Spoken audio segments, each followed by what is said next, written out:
Welcome to day 7. Now day 7 is a very interesting day. Day 7 is a day where if you've been juice fasting for the first time, you've probably experienced up to day 7 a whole variety of issues and difficulties. I remember for me, through my first juice fast, day 2 was terrible.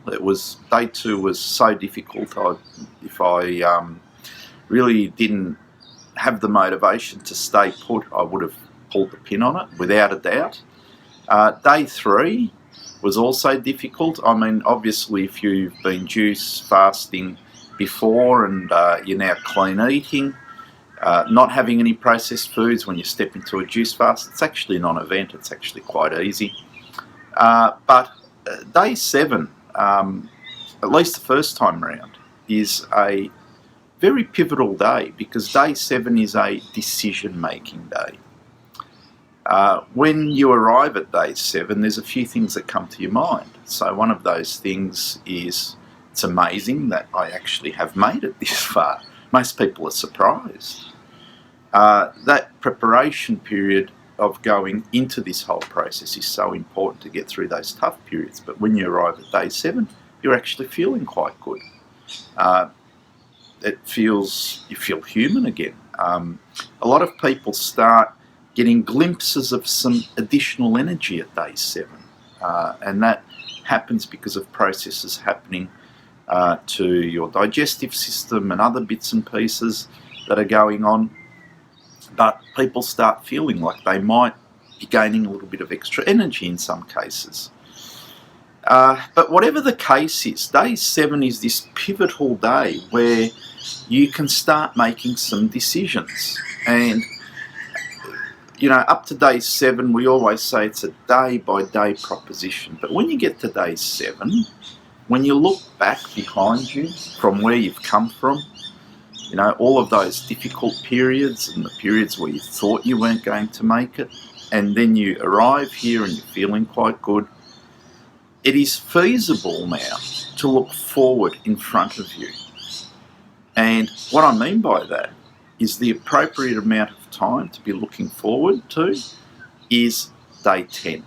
So picture this, day 7, you've had all of those difficult periods behind you. You've done the thing day by day. You've got up in the morning and you've thought about today. You've got up the next morning, you've thought about today. And now you've got up on day 7, and if you look back, you can probably see yourself doing this to day 10, and that's probably the appropriate amount. Look at it this way. You've come this far, why not hit double digits? It's also important to start thinking about the juices that you're having. Go with the colours. This is a red one. It's a beautiful beetroot one. So this will be my evening juice, this one. The reason why this will be my evening juice is that I don't want to pump up with too much energy just before I go to bed. All right? This will be my brekkie one.